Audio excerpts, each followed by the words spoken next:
Este es el Monte de los Olivos. Queda enfrente de la vieja Jerusalén. Ahí se ve el muro, se ve el templo, Monte de la Roca, Templo de la Roca, monte donde Abraham iba a sacrificar a Isaac. Hermano, así para que les quede la luz en la cara. Aquí hay más vino porque aquí. Más tarde iremos para aquellas partes. Gracias al Señor que nos permite llegar hasta este lugar. Qué grande dicha nos ha dado Dios de ser llamados hijos de Dios.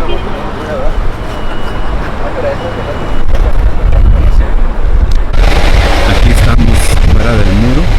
Vamos hacia el muro de los lamentos.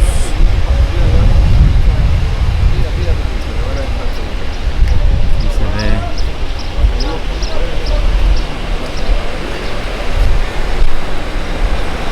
el muro de la ciudad antigua.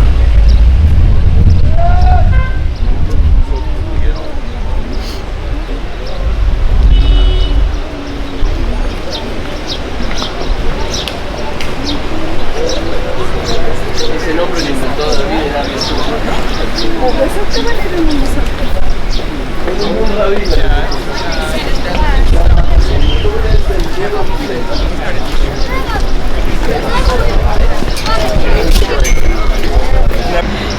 Llegaban los judíos, acampaban abajo, ¿sí? Todo el pueblo, ¿se acuerdan? En todos lados.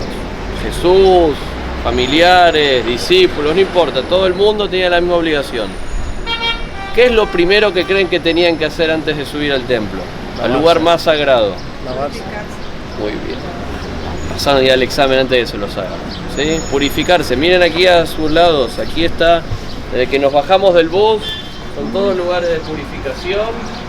Después llegaban a la calle principal que estaba aquí, cambiaban dinero para el medio shekel, que es la ofrenda que se daba a la entrada al templo, y compraba el animalito para el sacrificio, fuera de parte de la cosecha que ya la traían para hacer la ofrenda.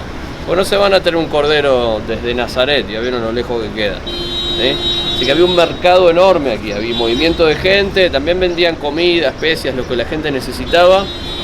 Y hay una mención en los evangelios de Jesús que se enoja por eso, ¿sí? Que da vuelta a las mesas de los mercaderes, justamente porque ve que un poco se va de... no sé, se pasa un poco de cuestión, se pierde la parte espiritual, está demasiado lo comercial, que es inevitable, alrededor de cualquier lugar sagrado siempre pasa eso, y esa es una de las cosas que entendemos, hasta se puede llegar a entender que arriba, alrededor del templo también había un poco de comercio, así que ese es el mensaje de Jesús en ese texto.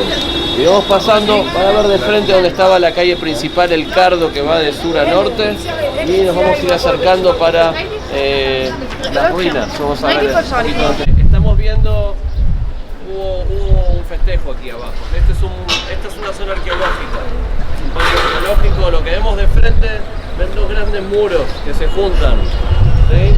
Vemos justo la intersección frente a nosotros del muro sur, que lo veníamos bordeando, y aquí arranca el muro occidental, ¿sí? En esa dirección hacia el norte, ¿sí? Donde están los árboles y sigue avanzando para allá, hasta la mitad del complejo, donde sobresalen unas piedras que eran resto de un arco, una entrada más a la zona, es original de la época herodiana. Ese es el tipo de piedra, con un sello, un recuadro, y eso es lo que sabemos que es de esa época. Había otra parte más de zona comercial ahí abajo, esa es la altura de la ciudad en la época de Jesús, entonces por donde él caminaba, por donde subía el templo. O entraba por la entrada que está ahora donde están esas ventanitas chiquitas, o entraba por las puertas del sur que recién pasamos y veíamos que están selladas, ¿sí? Esas son las puertas originales, más recordando que la gente acampaba en la parte del sur, bien abajo donde está la única fuente de agua, ¿sí? La fuente de agua del Gijón se llama. Donde estaba el templo, ahora se acuerdan, está la cúpula dorada, que es el Domo de la Roca, y en la parte más al sur, ahí hay otro edificio que es una mezquita hoy en día, se llama la mezquita del Aqsa, la del Rincón, ciudades musulmanas, que es donde estaba ubicado el VIP del rey Herodes. Una construcción monstruosa que iba a todo lo ancho, ¿sí? Estos 100 metros de ancho, una construcción enorme para dar sombra, para comerciar, para tener a gente ahí, previo a la entrada al complejo del templo. Antes de llegar al templo había un perímetro, una cerca, con un cartel que dice que a partir de aquí puede ingresar solo la persona que es judía y que los visitantes podían quedarse solo en la explanada en los alrededores. Después de ahí hay una parte donde entran las mujeres, una parte donde entran los hombres. Se cantaban los salmos de David, ¿sí? Los levitas estaban a cargo de la parte de eso, de los cánticos, y se podía dar la ofrenda junto el animal de ofrenda, ¿sí? Para el sacrificio. Ahí había un altar grande, unas rampas y un altar muy grande. Hacían los sacrificios, ¿sí? Y después el texto dice que parte de la comida va para la familia que da el animal y parte es para Dios. Sabemos que a los pobres que no podían comprar nada, les daban parte de esa comida también. Después ingresaba al edificio principal del templo, en donde había una sala muy grande, en donde estaba el candelabro de 7 brazos, el incienso y una mesa con 7 panes, con 12 panes, que representan las tribus.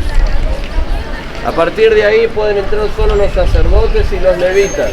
Después de eso, en la parte de atrás de ese gran edificio y más cercano al muro occidental, estaba el cuerpo sagrado, donde ingresaba el sumo sacerdote una vez al año, lo que se llama Yom Kippur, ¿sí? Un día de introspección, donde el sumo sacerdote pedía para que todo el mundo tenga paz y no queden escritos en el libro de la vida del próximo año. ¿Sí? En el momento en el que se destruye el templo, el perdón pasa a ser de cada uno. Cada uno tiene que ver sus cosas, ¿sí? Aquí vamos hacia el punto de los lamentos. Aquí podemos ver la estructura dentro de los muros. Aquí viven 4 sectas: armenios, musulmanes, judíos y cristianos.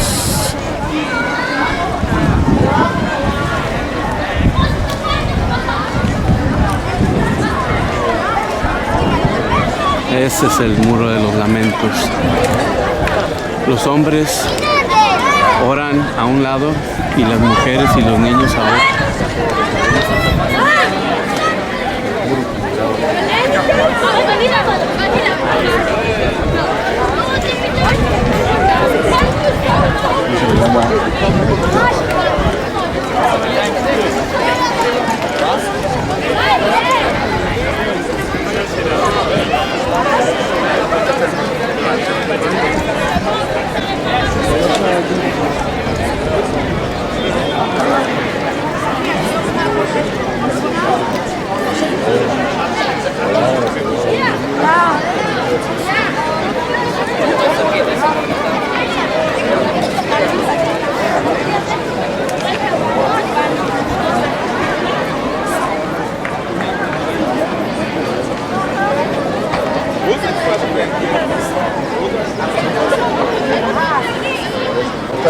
Para allá arriba, el barrio judío, el barrio armenio cristiano, y después la puerta de Jaffa, Jope, que pasamos con el bus.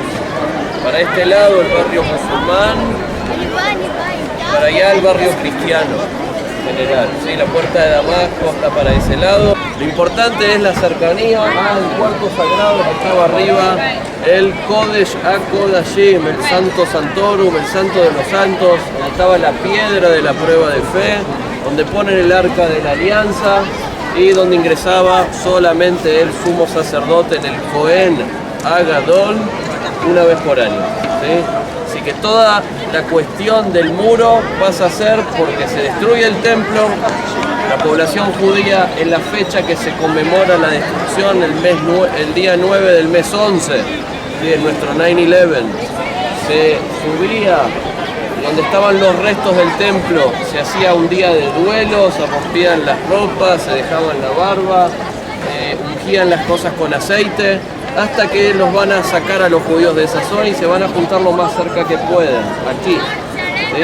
Así que con el tiempo pasa a ser el muro el foco donde la gente se puede juntar a lamentarse. Ahora entienden por qué se lamentan, por la destrucción del templo, que es obligación divina de que haya la casa del Señor, y la mitad de las obligaciones religiosas están basadas en el templo. Así que, completando lo que hablábamos con el pastor un poco, no importa que se vistan de negro y blanco y usen 20 gorras y sombreros, nunca van a poder ser el judío más judío de los judíos porque no está el templo. ¿Sí? La mitad de las cuestiones obligaciones no las pueden cumplir. ¿Sí? Así que el anhelo judío de manera milenaria es el próximo año en Jerusalén, reconstruida es por el templo. Jerusalén se siguió reconstruyendo un montón de veces más. Así que la gente viene aquí, hay modas modernas, estas modas actuales, de poner un papel.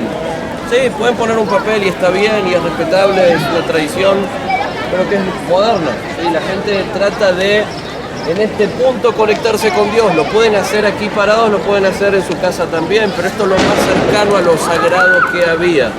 ¿Sí? Así que por eso es la importancia. En este sector está la entrada de las mujeres y por ahí, donde están los hombres, empieza la bajada de la parte de los hombres, porque está en manos de los ortodoxos y vuelven a hacerlos como era antes, ¿sí? Dividir los tantos, las cuestiones, 5 días del año.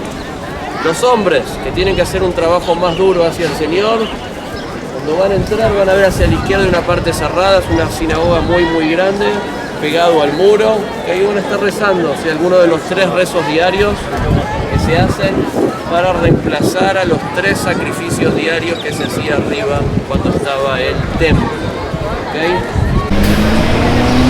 Aquí vamos a... Se dice que el Señor Jesús ascendió al cielo.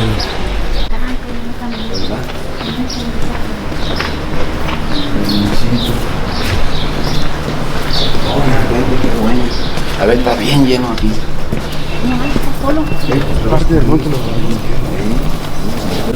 Sí. Se dice que es el lugar de la ascensión. Tenemos varias versiones de textos. Podemos ver los evangelios, podemos ver Hechos de los Apóstoles. Hay diferentes menciones del lugar específico donde asciende, pero se refieren a esta cadena montañosa. Unos dicen en las afueras de Betania. Betania es una ciudad que está hoy en día en la autonomía palestina atrás nuestro. Y el otro específicamente habla del Monte de los Olivos. Así que es donde estamos aquí, donde estamos ubicados ya desde épocas bizantinas, o sea, 1500 años atrás en promedio, vemos representaciones que es el lugar de la ascensión. Tenemos al aire aquí, pero se parece también al que vimos en la casa de la suegra de Pedro en Capernaum. Tiene forma octogonal y la estructura esta de aquí también, representando que aquí pasó algo importante. Vamos a ver el suelo, se ve parte de la piedra original. Está hecho como un recuadro donde dicen que específicamente es ahí donde ascienden los cielos. Hubo reformas, principalmente en las épocas cruzadas el lugar era más bonito y parte de la estructura de aquí, con los mármoles que es original. Conquistas musulmanas en el siglo XIII van a tomar el lugar. Recuerden que para el Islam, si toman historias del Antiguo Testamento y del Nuevo Testamento y personajes los toman así como propios, incluyendo a Jesús mismo, se considera el profeta Isa, del nombre hebreo Yoshua. Así que hay veces que destruyen los lugares cristianos, a veces que no, depende de lo que ellos deciden en el momento. Aquí deciden conservarlo y hasta el día de hoy, 800 años después, sigue estando en manos de la comunidad musulmana.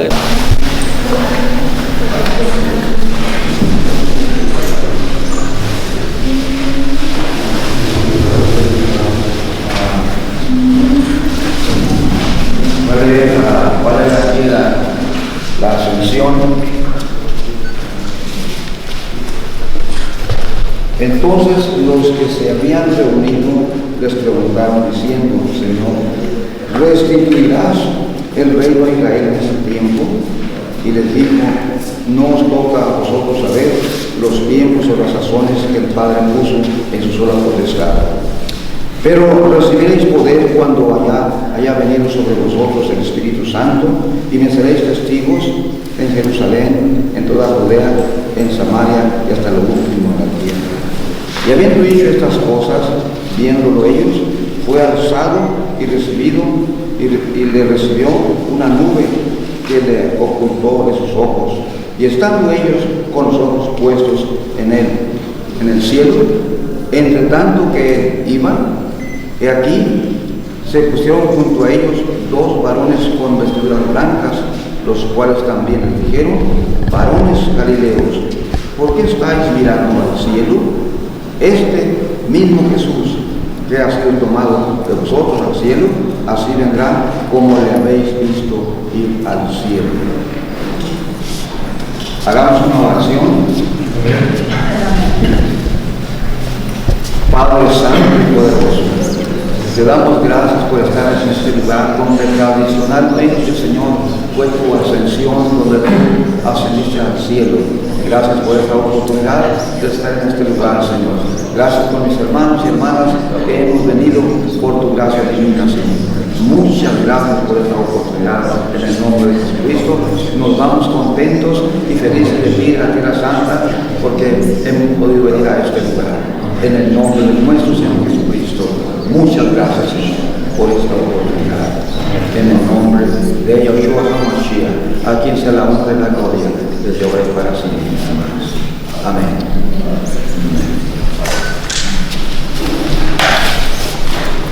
Este lugar, como este lugar tradicionalmente es lo que ascendió el Señor, porque hay muchas cosas, como lo dice el Señor. Entonces, como siempre decimos, no hay un lugar exacto. De todas las cosas que están aquí en la Tierra Santa por el Señor, no hay un lugar exacto. Cada quien tiene unos que allá, otros que acá. Esto es nuevo, todos no son de aquel tiempo. Esto, como oyeron decir, es musulmán, todo eso. Decidieron dejar aquí, ¿verdad? Entonces es un apoyo cristiano, todo lo que voy a dejar la doctrina, pero decidieron dejar este lugar. Porque había identidades diferentes, de cristianos, católicos, protestantes, todos, inclusive los musulmanes también hacen festividades. Entonces, este es el lugar donde dice que ascendió el Señor. Y dice que aquí está en pie el pintado de los manos. ¿Ok? Yo le bendiga.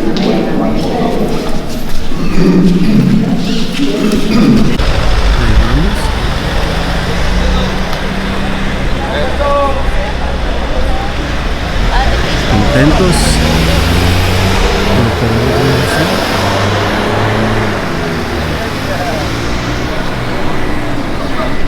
Ahí queda el Pater Noster, donde tiene el Padre Nuestro escrito en muchos idiomas.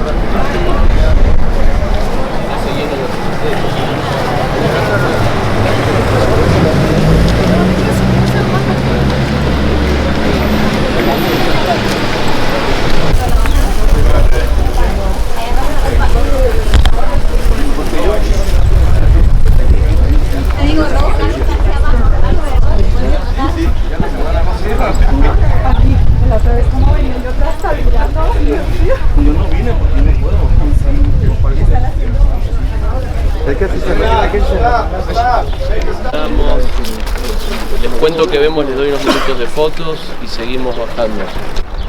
Estamos viendo de frente el muro oriental de la ciudad y el muro oriental del complejo del Monte del Templo, lo que hoy en día se llama el Monte de las Mezquitas, ¿sí? Por la cúpula dorada y el edificio gris, Domo de la Roca, Mezquita del Aqsa. Del lado oriental vemos ahí una construcción que está sellada, es una puerta doble, una estructura un poco más alta, ¿la ven? Ahí derechito, al lado del cementerio musulmán. Esa es la puerta dorada o la puerta de la misericordia, sería la puerta principal que comunicaba al lado del templo, ¿sí? Por aquí, según tradiciones judías, el Mesías tiene que venir por aquí, ¿se acuerdan? Por el lado oriental, y tiene que entrar por ahí. Sí, en la parte cristiana así sucede, ¿sí? El domingo de Ramos, en las épocas de las fiestas, él viene de aquí, va a entrar a la ciudad por ese lado. ¿sí? Cuando se habla del regreso de Jesús a la tierra, a Jerusalén, se habla de lo mismo, que tiene que venir y tiene que pasar por ahí. La puerta está sellada de épocas musulmanas. La pregunta es si es parte de esta guerra de fe, de culturas o no. Es lo de menos si creemos en Jesús o en el enviado divino. Si una pared no va a ser el obstáculo. Sí, creemos que también es una cuestión de necesidades, porque empezaron a hacer el cementerio ahí afuera y tenían que cerrar parte de los pasos de la ciudad. Hay una tradición que dice que taparon esa puerta para que no entre el Mesías cuando venga, los musulmanes. Pusieron el cementerio enfrente porque los hombres de Dios, los grandes maestros, no cruzan por los cementerios. Entonces, además de que taparon la puerta, pusieron el cementerio para que cuando venga el Mesías no entre por ahí, porque los hombres de Dios no andan en los cementerios. Es impuro. Entonces, por eso ellos taparon, que fue el turco, Solimán. Taparon allí y luego pusieron un cementerio para que no entre. ¿Qué más? Dentro de la ciudad amurallada que la bordeamos ayer, hablamos de barrios, ¿sí? Los sectores católicos y ortodoxos cristianos creen en el lugar del Santo Sepulcro y no en el jardín de la tumba donde nosotros vamos a ir. ¿Dónde está ubicado? Detrás de la cúpula dorada, sigan en línea recta, hay una cúpula gris pequeña y otra grande. Ese es el Santo Sepulcro. Después, desde la cúpula gris más cercana aquí de la mezquita del Aqsa, hacia atrás, a lo lejos, hay una cúpula blanca. Eso es una sinagoga judía moderna, está ubicado en el barrio judío. Ayer estuvimos. Detrás de la cúpula gris está el muro de las lamentaciones, y bajando, como el muro que estamos viendo de frente, pero del otro lado. Nosotros vamos a ver según el horario que queremos ir también al monte Sión. Tenemos un punto de referencia, ven, hay una construcción grande en la montaña que parece como un castillo, un cono gris y una torre grande. Ese es uno de los complejos que hay dentro del monte Sión. Esa es una iglesia católica. Nosotros vamos a ir al lado donde está los aposentos altos y la tumba del rey David, ¿sí? Que es muy muy importante también para nosotros. En la antigüedad, ese monte y lo que viene bajando era parte de la ciudad, como decimos hoy en día la ciudad antigua, pero parte de la ciudad, ¿sí? En épocas de Jesús. La ciudad avanzó hacia el norte, ¿sí? El muro está más al norte y también avanzó un poco más al norte, ¿sí? En el muro norte.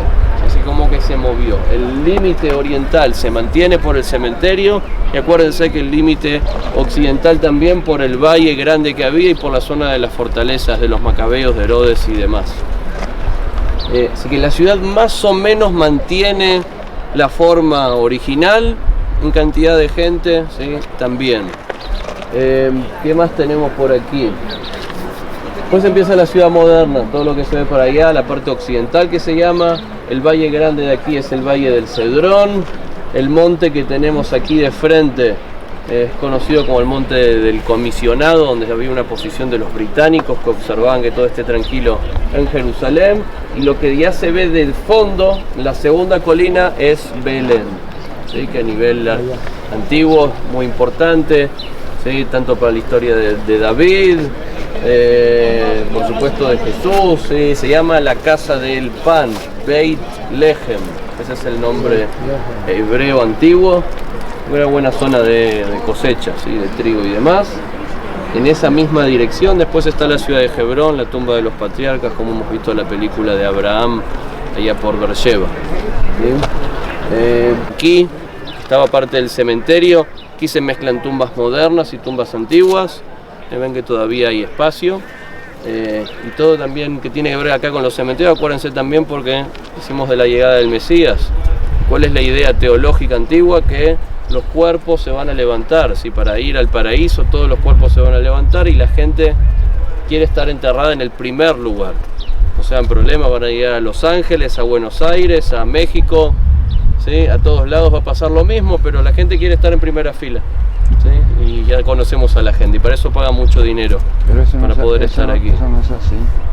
Esa es una de las tradiciones antiguas y por eso sucede lo que sucede aquí, por eso hay tanto cementerio, ¿okay? Las tumbas, ya que estamos aquí viendo tumbas, las tumbas judías Primero que se entierra a la gente abajo en la tierra con un manto. En el relato mismo del entierro de Jesús habla que se limpia el cuerpo, se lo prepara y se lo pone en un manto y así se lo pone en la tierra. Pero no siempre era en tierra. ¿Sí? Si había dinero suficiente, si alguien daba alguna de las propiedades que eran cuevas, se ponían en cuevas en la piedra de la montaña y se cerraba la entrada para que nadie profane el lugar. Si no tenían dinero, cavaban y ponían el cuerpo en el suelo. Después arriba se hace esta lápida donde se ponen datos de la persona y se deja un espacio para poder encender velas. ¿Sí? Otro detalle más, que van a ver que hay piedritas que representan el alma eterna de la persona. Si alguien viene a dar una ofrenda, en vez de dar una flor que se marchita, se da una piedra. Esto es de manera también milenaria, es una manera también de dar respeto al muerto. En el judaísmo y en el islam no hay tampoco la cuestión de sepelio. No, hay que enterrarlo lo más rápido posible. Sí, lo más rápido posible se va al cementerio. Ya no usan la tradición antigua que lloraban 30 días por el muerto. No. Se hace una semana de recuerdo, lo que se llama Shiva, por el nombre 7. Una semana que la familia abre su casa y recibe a cada uno que quiere venir a contar alguna anécdota y por supuesto dar condolencias a la familia. Se come, o digamos, se está triste pero también se está alegre, ¿sí? Las dos cosas. Tratar de recordar al muerto. El muerto ya está enterrado. Sí, y si muere en Shabbat es un problema, hay que esperar un poquito y después de la salida del Shabbat hay que enterrarlo. Sí, los musulmanes con los viernes es más o menos lo mismo. Cuando se mueren luego los van rapidito. El siguiente día. Lo más rápido posible. Lo limpian primero, si se puede el mismo día mejor. Se lo limpia con especias y demás, se lava el cuerpo y que hay alguien que se encarga de eso en los cementerios y hay que depositar el cuerpo lo antes posible. De la tierra vinimos, a la tierra vamos. Amén. Esa es la idea. Sí. Aquí vamos bajando aquí del Monte de los Olivos hacia el Jardín de los Olivos, la Huerta de los Olivos.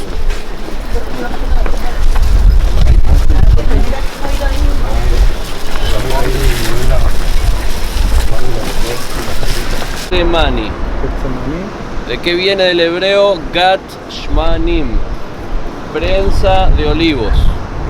¿Se acuerdan que vimos las prensas de olivos antiguas? Esa es la idea, campos de olivos y donde se hacía el prensado para poder sacar el aceite. Esa es la idea.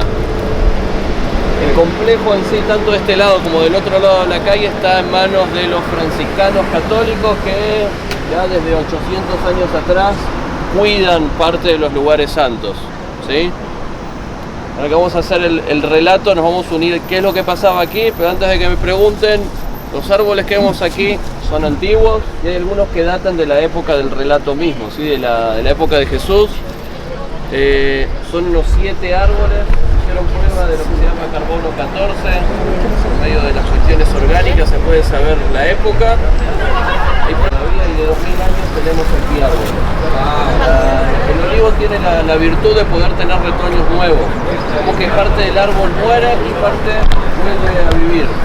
Así tenemos estos árboles tanto tiempo aquí.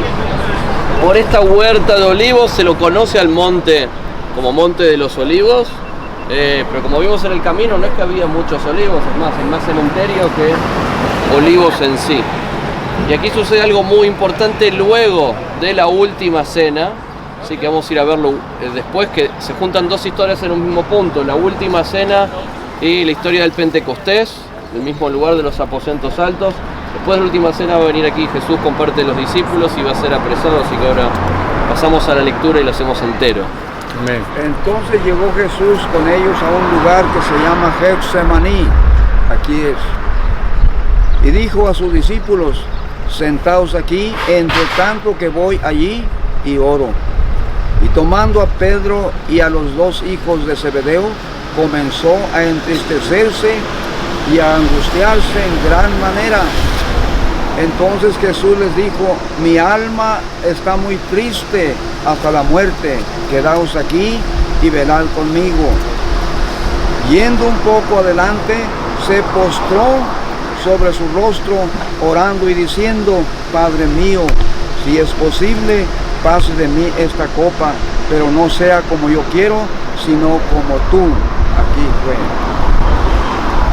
Vino luego a sus discípulos y los halló durmiendo, y dijo a Pedro: ¿así que no habéis podido velar conmigo una hora?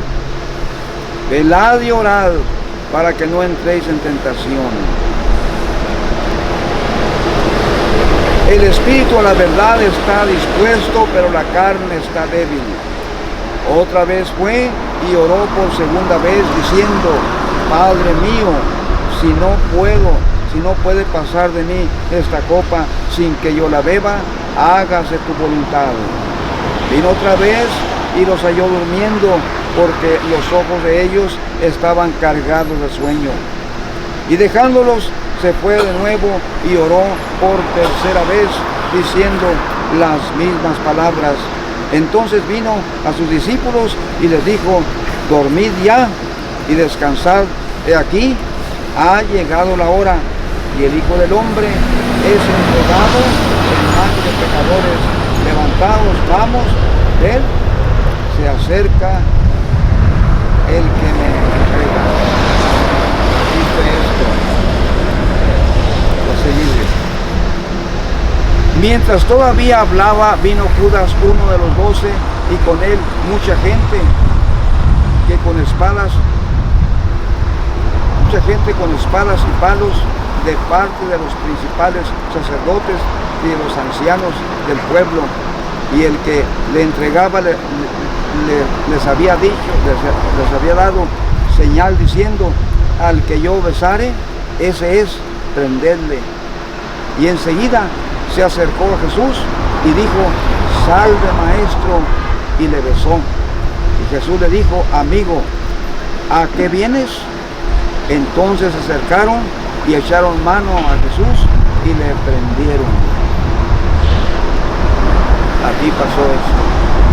Allá en los olivos se oyó una plegaria de un hombre postrado en un lecho de oración.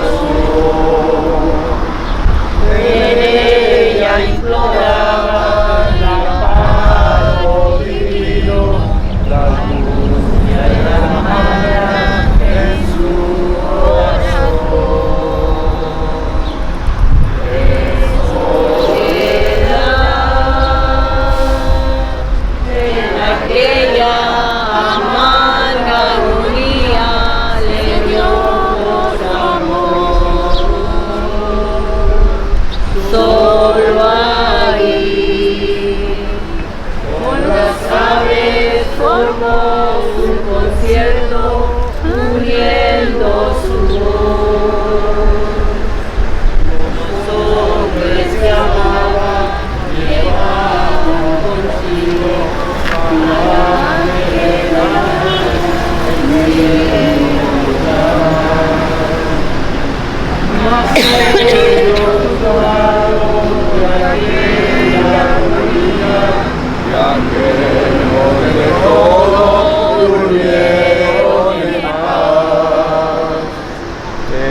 Soldados romanos con palos y espadas son guiados por Judas, el hombre traidor.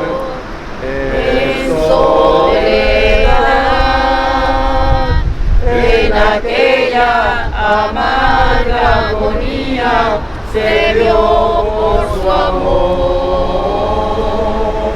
Solo ahí, con las aves formó un cielo, uniendo su voz.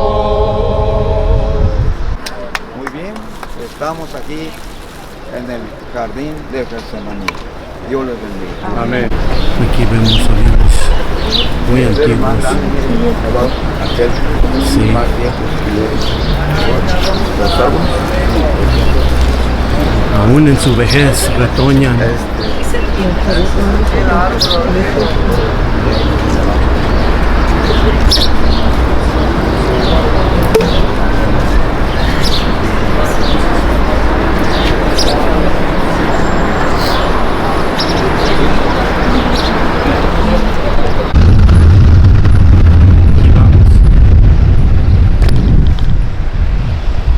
Y vamos saliendo ya de Getsemaní.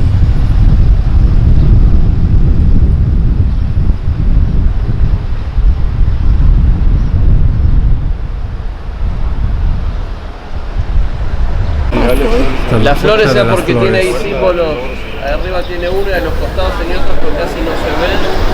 Pues una de las puertas abiertas por los Puerta de las turcos. flores. Generalmente había una puerta en cada sentido. Que tiene En épocas antiguas, símbolos después de con flores. las construcciones modernas se fueron sumando puertas. Adentro está la parte del barrio musulmán. ¿sí? Adentro está el Acá barrio tenemos musulmán. la explanada de mezquitas y demás. Nosotros vamos a seguir avanzando, estamos del lado del muro norte hasta la puerta de Damasco, que según lo que entendemos por la tradición, esa es la puerta por donde lo sacan a Jesús al lugar de la crucificación. Sigamos un tramo más. No era una cueva en sí, lo que hicieron acá era un cantero de piedra. Aquí se empezaron a meter para sacar piedra, los bloques grandes para la construcción arriba del templo, de la ciudad, de lo que haga falta. Hoy en día quedó como una super cueva, pero de hecho es un cantero de piedras. Época del rey Tzidkiyahu en adelante, ¿sí? Primer templo hasta las épocas de Herodes mismo. ¿Cómo hacían la construcción del gran templo? Sacaban las piedras de aquí, acá estamos más alto que el otro lado, el sector norte es más alto, y se trasladaban por poleas y sistemas variados para poder llevarlo al lugar de construcción y no tener que levantarlo, hacerlo rodar o sí, con la polea jalar. Esa es la idea. Sigamos avanzando por aquí.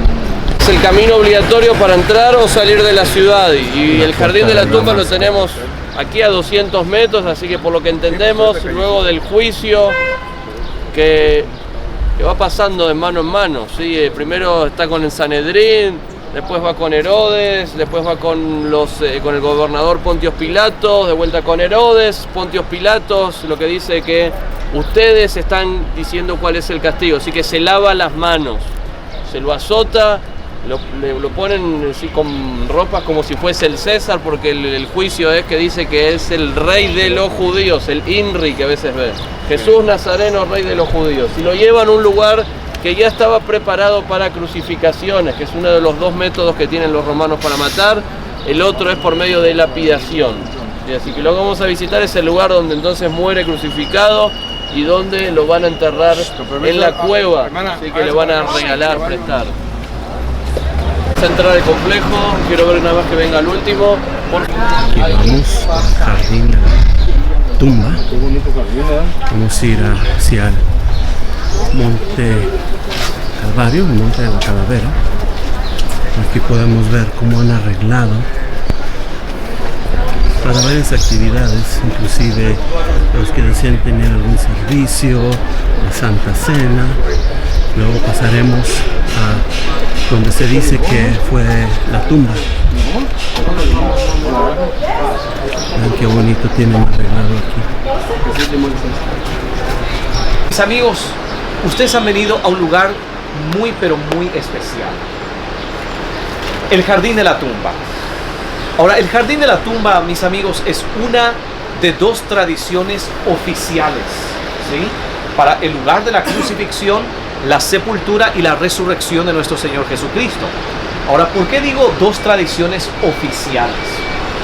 Digo esto porque a través de los años, diferentes teólogos y arqueólogos han señalado diferentes ubicaciones o lugares para el lugar de la crucifixión, la sepultura y la resurrección de Jesucristo, pero solamente dos lugares tienen fundamento histórico, bíblico y arqueológico. ¿Sí? La tradición más antigua la tiene la iglesia del Santo Sepulcro, que se encuentra dentro de los muros de la ciudad.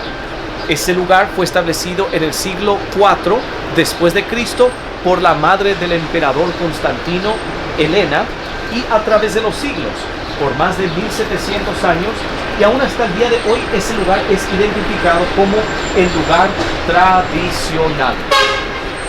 Ahora, en siglos recientes, a principios del siglo XIX, algunos teólogos y arqueólogos evangélicos comenzaron a identificar este lugar. A principios del siglo XIX, algunos comenzaron a cuestionar de pronto la autenticidad de la ubicación de la iglesia del Santo Sepulcro por diferentes razones. De hecho, un teólogo y arqueólogo americano llamado Charles Robinson, él fue el primero en sugerir que tiene que haber un otro lugar que encaje dentro del perfil de lo que vemos en la Biblia. Y al año siguiente, en el año 1842, un teólogo alemán llamado Otto Tinius escribió acerca de este lugar como el lugar de la calavera, en base a ciertos rasgos que él había visto en el lugar que encajan dentro del perfil de lo que vemos en la Biblia. Ahora, uno de los elementos principales, uno de los primeros atractivos que comenzó a atraer a las personas al lugar, tuvo que ver con la semejanza de una calavera en la ladera del monte. Quiero mostrarles aquí una fotografía antigua. Esta fotografía fue capturada en los años 1880 aproximadamente, y en esta fotografía ustedes pueden observar lo que las personas vieron cuando vinieron a este lugar. Ahora déjenme indicarles aquí con mis dedos el área donde uno puede ver la semejanza de la calavera. Aquí uno puede ver entre mis dedos las cavidades o las cuencas de los ojos, ¿sí? En el centro uno puede ver parte de la nariz decadente, y la parte inferior hoy día no se puede ver porque se encuentra bajo tierra, ¿sí? El tabique de la nariz también hoy día no está conectado ya más, porque eso se desmoronó 3 años atrás por causa de las vibraciones de la estación de autobuses que tenemos allí. Mas al ver esto, las personas automáticamente ellos comenzaron a asociar la semejanza de una calavera con el nombre Gólgota, ¿sí? La Biblia nos dice en el Evangelio de Marcos capítulo 15 en el versículo 22 que le trajeron al lugar llamado Gólgota, que se traduce como el lugar de la calavera. Ahora, el nombre Gólgota en su origen es un nombre arameo que literalmente significa calavera. Y en español usamos el nombre Calvario. El nombre Calvario es un nombre latín que también significa calavera. O sea que cuando hablamos del Calvario, el Gólgota o el lugar de la calavera, en realidad estamos hablando del mismo lugar, pero en diferentes idiomas, ¿sí? Ahora, la segunda razón que atrajo a las personas al lugar tuvo que ver con los elementos arqueológicos que fueron encontrados en esta propiedad, ¿sí? Y vamos a ver lo que dice la Biblia en cuanto al lugar de la crucifixión, sepultura y resurrección de Jesucristo. Juan capítulo 19, en el versículo 41, Juan nos dice que en el lugar donde Jesús fue crucificado había un huerto. Y en el huerto una tumba nueva en el cual nadie había sido puesto. Según Juan, el lugar de la crucifixión y la tumba estaban en una proximidad cercana. De hecho, vemos en el siguiente versículo, el versículo 42, que le pusieron en aquel sepulcro. ¿El sepulcro de quién? De José de Arimatea, correcto. Le pusieron en aquel sepulcro. ¿Por qué? Porque aquel sepulcro estaba cerca, nos dice San Juan capítulo 19, en el versículo 42. Ahora, Juan nos dice que en esa propiedad donde el sepulcro estaba, que estaba cerca del lugar de la crucifixión, en esa propiedad dice que había un huerto. Y mis amigos, en esta propiedad tenemos evidencias de que aquí hubo un huerto aproximadamente 2000 años atrás. En el año 1877, cuando se comenzó las excavaciones en la propiedad, aproximadamente una década después del descubrimiento de la tumba, se descubrió aquí una cisterna que fue diseñada para recoger agua de lluvia, ¿sí? O mejor dicho, un aljibe. Este aljibe tiene la capacidad de contener de aproximadamente 1.000.000 de litros de agua, ¿sí? Tiene una profundidad de 9.4 metros, tiene 9 metros de ancho y tiene 18 metros de largo. Para que ustedes tengan una idea, este aljibe tiene aproximadamente la mitad de la capacidad de una piscina olímpica. ¿Sí? Es bastante grande. A continuación, cuando se continúan las excavaciones en esta propiedad, en el año 1924 se descubrió aquí un lagar donde se pisaban las uvas, ¿sí?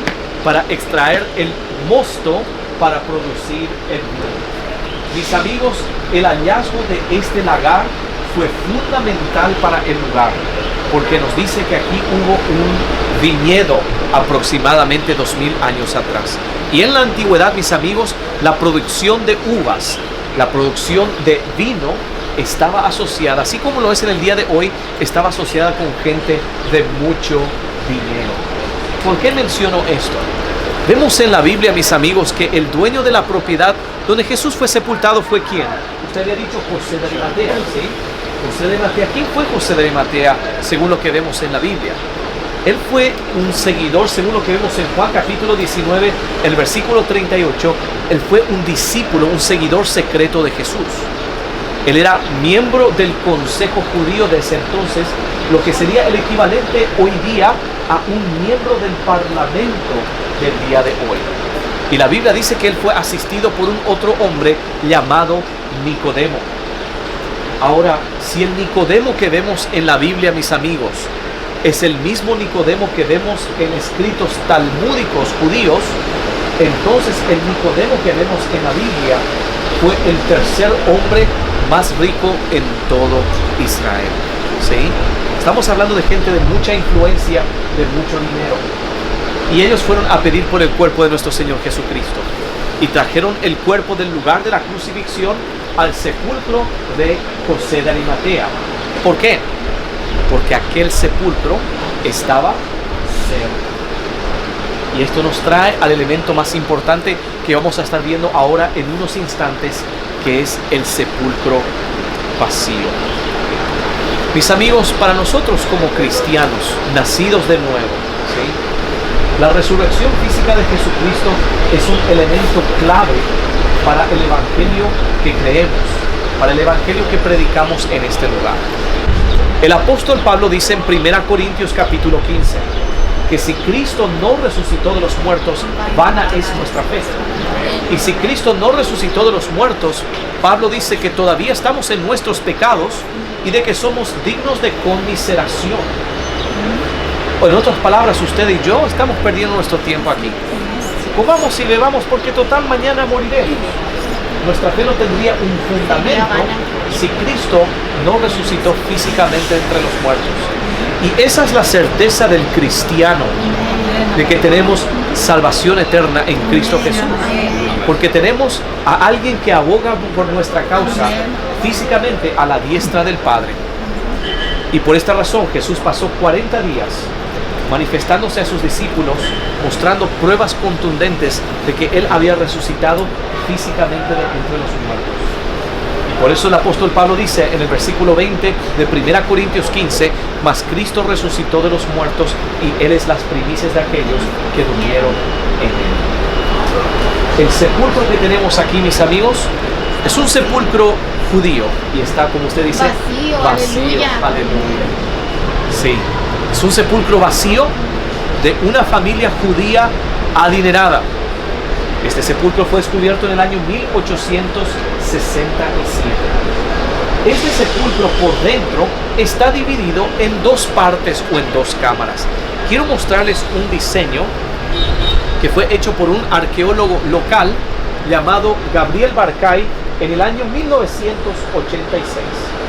Y en este diseño él hace una recreación de cómo se veía el interior de la tumba en la antigüedad. ¿Sí? Ustedes al ingresar a la tumba, mis amigos, van a ingresar a esta primera cámara, que era conocida como la cámara de la preparación. También se le conocía a esta cámara como la antecámara. ¿Por qué la antecámara? Porque era la primera cámara de acceso para la familia. Ellos entraban allí ellos preparaban el cuerpo y allí la familia tenía el ritual de lamentación o el funeral, por así decirlo. Después de eso, se transfería el cuerpo a la mano derecha, que es la cámara de la sepultura. donde uno puede ver 3 lóculos, 3 lugares de sepulturas. ¿Sí? Este fue un sepulcro ancestral, una tumba familiar. Como sepulcro ancestral, mis amigos, tradicionalmente en la antigüedad, en el judaísmo de la época del primer siglo, ellos dejaban el cuerpo dentro de la tumba solamente por un año. Después de un año, la familia retornaba a la tumba para recoger los huesos de la persona y colocaban los huesos de la persona en cajas de piedras llamadas los osarios. ¿Sí? Ese era el método que se utilizaba en la antigüedad para vaciar los lugares de sepulturas para que pudieran ser reutilizadas nuevamente. ¿Sí? Por eso eran sepulcros ancestrales que eran utilizados de generación en generación. Pero obviamente en el caso de Jesús no hubo necesidad de retornar al año siguiente para recoger sus huesos. ¿Por qué? Porque al tercer día físicamente Jesucristo resucitó de los muertos. Él murió en la cruz del Calvario por nuestros pecados, pagando el precio que ninguno de nosotros podía pagar. Él fue sepultado, pero al tercer día Él resucitó de los muertos. Mis amigos, Él resucitó de los muertos y está vivo hoy para dar vida nueva a todos aquellos que ponen su fe y su confianza en lo que Cristo hizo por nosotros en la cruz del Calvario. Y mis amigos, Él está vivo hoy. Y es por eso que ustedes están aquí en el día de hoy. Un historiador griego de la época del emperador César Augusto, su nombre era Dionisio Hilarcanassus, y él describió los lugares que fueron usados por los romanos para sus crucifixiones, y él nos decía que las cruces estaban fuera de la ciudad y en los costados de las carreteras, ¿sí? No encima de los montes como uno normalmente ve en las películas.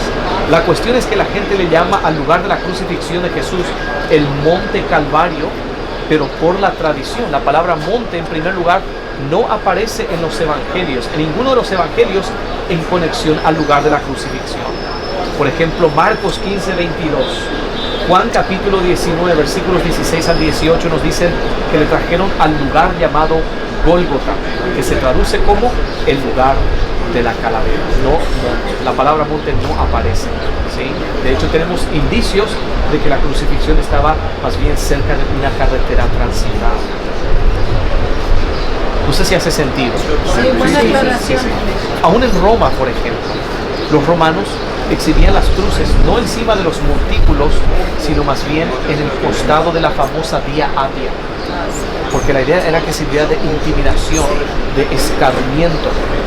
Tenemos que recordar que este concepto de crucifixión y de exhibición de criminales en los costados de las carreteras no es algo nuevo, ¿sí? No es algo simplemente de los romanos. Ya esto había comenzado en la antigua Babilonia, en la Mesopotamia, después fue utilizado, implementado por los asirios, después de los asirios fue implementado por los persas, de los persas fue tomado por los fenicios, y de los fenicios los romanos toman el concepto y entre comillas lo perfeccionan, ¿sí? Y la idea era siempre exhibir a estas personas, porque el crimen de primer grado para que uno sea crucificado conforme a la ley romana era insurrección. Todos aquellos que querían levantarse en contra del imperio romano. Entonces, de manera a por así decirlo, apaciguar las animadversiones, ellos colocaban a estos rebeldes en los costados de las carreteras. Y obviamente también a otros criminales, asesinos, todos aquellos que fueron sentenciados conforme a la ley romana para ser crucificados, los exhibían también en los costados de las carreteras principales. Pero el crimen de primer grado era insurrección. Nosotros estamos en la intersección de dos carreteras importantes desde un punto de vista romano, en una ubicación estratégica para la exhibición de crucifixiones. ¿Sí? La carretera que llevaba a Jericó, ustedes lo ven en esa fotografía, ¿sí? Esta carretera donde ven los camellos y donde ven las personas caminando, era la carretera que conectaba Jericó con Jope, ¿sí? Ustedes lo pueden ver aquí. Si ustedes tuvieran que imaginarse dónde estaba la crucifixión de Jesús, al costado mismo de la carretera. O sea que la semejanza de la calavera hubiese estado hubiese sido como un fondo para la crucifixión. ¿Sí? La gente podía ver de cerca, podía interactuar con aquellos que fueron crucificados. ¿Sí? Ellos podían escuchar lo que Jesús había dicho desde la cruz. ¿Sí?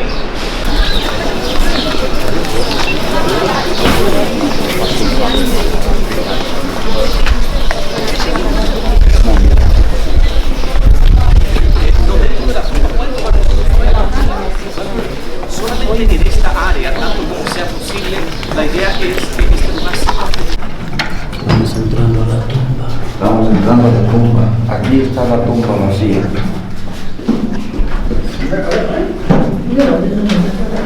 Resucitó la nueva edad.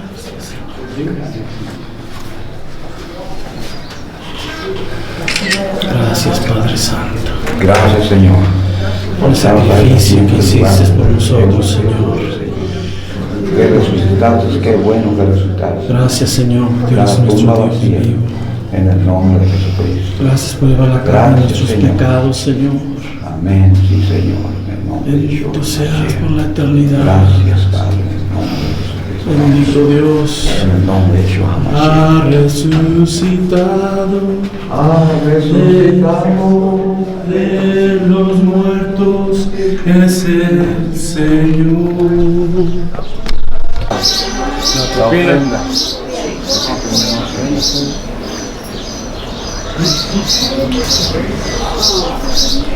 Paz de Cristo, hermanos. Estamos en el lugar de la tumba, en el jardín de la tumba, no en el jardín de Getsemaní, allá estuvimos ya en los Olivos. Aquí es el jardín de la tumba. Tradicionalmente aquí es la tumba del Señor y la crucifixión, nos dijeron. Volvemos a decir, nada es exacto, de lo que se habla es más o menos. Los arqueólogos y los doctores y todo eso, geólogos siguen buscando, pero hasta hoy este es el lugar más cercano que se ha encontrado.